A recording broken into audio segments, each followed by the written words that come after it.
Batman, Superman, and Wonder Woman, they are the core of the Justice League and a staple of what DC films, TV shows, and comics have to offer. For decades, we've been told the story of this trio time and time again without fail. But there are some things in the DC universe that are darker.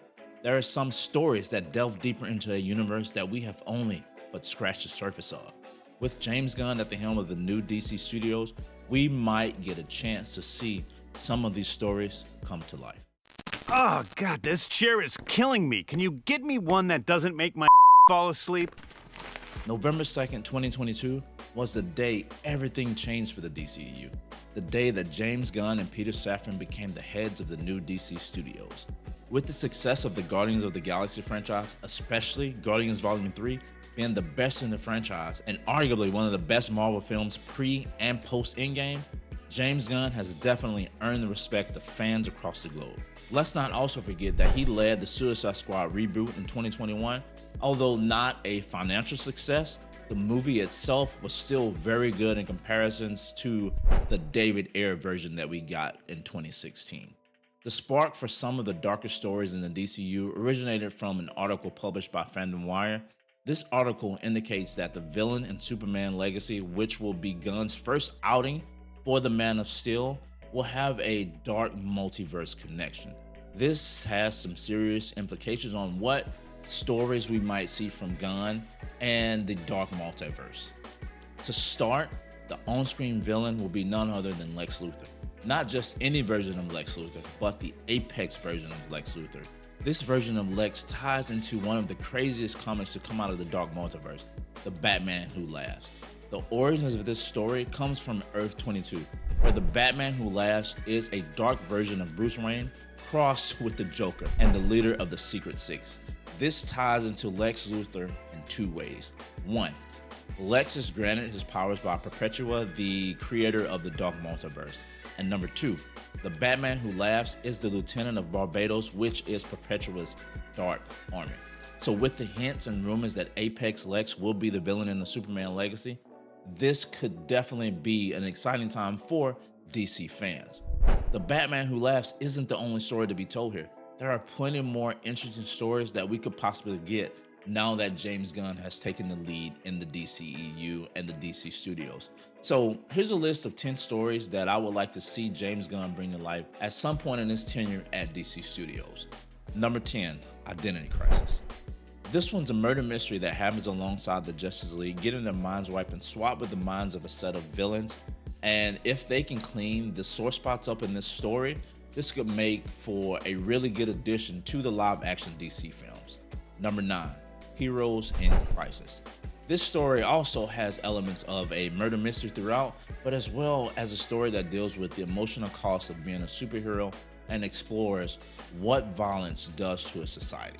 This one also could be a great addition to the DC Studios film library going forward. Number 8. This one is probably one of my favorite Batman stories, aside for one or two that I'm also going to cover in this list. The Batman Killing Joke. This is probably the most iconic story for the Joker out of all of them.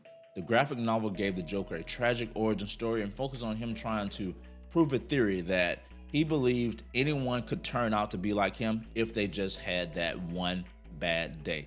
And we know that Bruce, as Batman, could possibly easily have that one bad day. This story took some dark paths throughout, but it turned out to be so good. And number 7 on my list, The Blackest Night. Now, me personally, I'm not too into the Green Lanterns, but when I came across this comic and read it, it got me a little bit more interested than I initially thought I would be. So this is a story that's a particular take on the zombie apocalypse, sort of. This has more to do with the Green Lanterns and the Black Lantern Corps. After a huge battle and the deaths of many Black Lantern Corps members, the DC version of Death, Necron, resurrected and controlled a lot of the enemies and friends to the Green Lantern Corps and the Black Lantern Corps, leading their zombified bodies on a tear through the universe, and it was up to the Justice League to stop them. And number 6 on my list, Dark Knight Returns. This is hands down my favorite version and favorite Batman comic ever.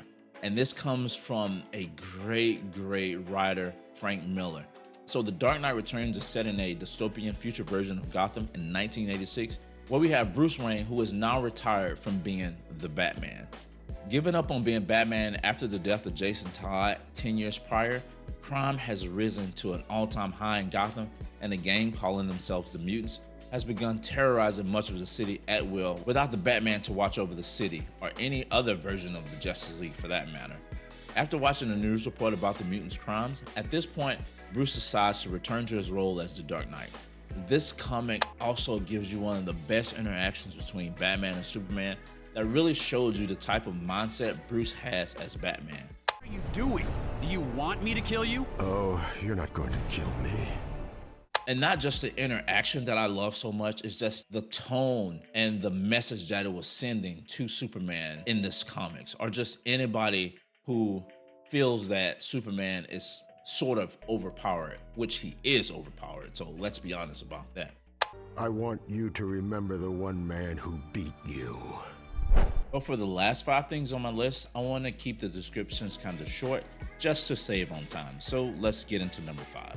This one is the Sinestro Corps War.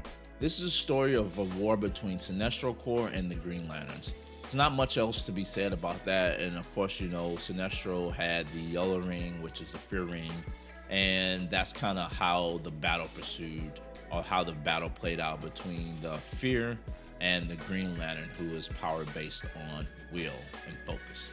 Now, number 4 on my list is Flashpoint. As all of you know by now, that we already have a Flashpoint movie that is slated to be released this year that follows Barry Allen as he goes back in time to save his mom, but alters the future drastically, pretty much erasing the existence of all metahumans and changing the course of what DC is. Now, the comic version of Flashpoint versus the film version is a little bit different. In the comic version, it was Bruce that died in the alley and not his parents. And the Batman in the comics was actually Thomas Wayne, and the Joker in the comic was actually Martha. So the movie is taking a little bit of liberty and changing it up just a bit. So number 3 on my list, Doomsday Clock. This was a direct sequel to The Watchmen, but unfortunately, this was one of the worst comics to be released at the time. Now, I myself personally didn't read this comic at all, so I don't know too much about it.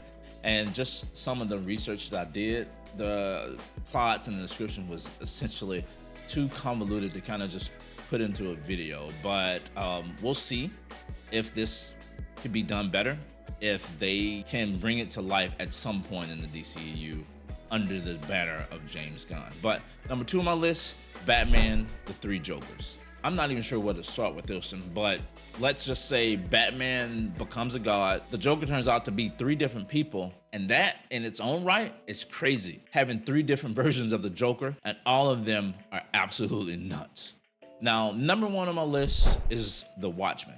As you already know, this one's also been made into a live-action film by Zack Snyder, and the film itself turned out to be really good, but I would like to see James Gunn's take on this group of crime-fighting heroes, and to be honest, Jackie Earle Haley's presentation and version of Rorschach is going to be absolutely hard to beat.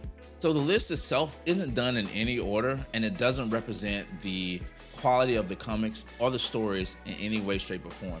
This is just a list of things and list of comics that I want to eventually see to have the light of day at some point under the new DCU studios headed by James Gunn.